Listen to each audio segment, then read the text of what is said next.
Ассалаумағалейкум. Қайырлы күн, қазақ елі. Ұстап жатқан оразаларыңыз қабыл болсын. Өскемен қаласы, Шығыс Қазақстан облысы. Алдында бейне жазба түсіріп едім ғой. Өскемен қаласы газға толып жатыр деп, осы 2 күн бұрын. Алла тағала өзі естіп қойды ғой деймін. Жел жіберіп, қаланың ішін бәрін газын қуып шығып, міне қараңыздар. Өскемен қаласы осылай болып тұр керек негізі. Ар жағы көрініп тұр, көрдіңіздер ме ағайын? Міне қаланың ар жағы көрініп тұр. Қаланың ар жағы көрініп тұр, ар жағында. Ар жағындағы таулар көрініп тұр. Осындай ауа райы Өскеменде әрқашанда болса, Өскеменден керемет қала жоқ қой ағайын. Шығысымнан.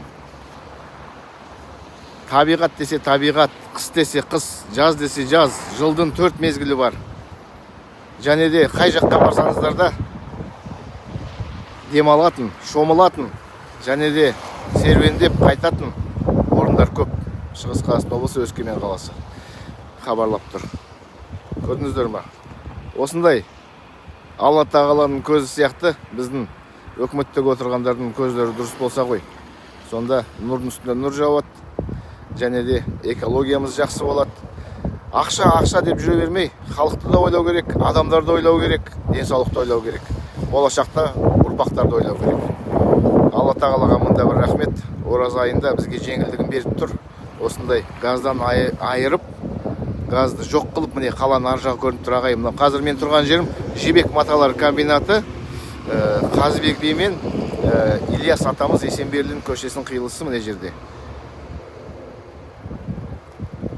Жәнібек атамыз бен Керей атамыз, және де 3 билеріміз Төле би, Қаздауысты Қазыбек би, және де Айтеке би.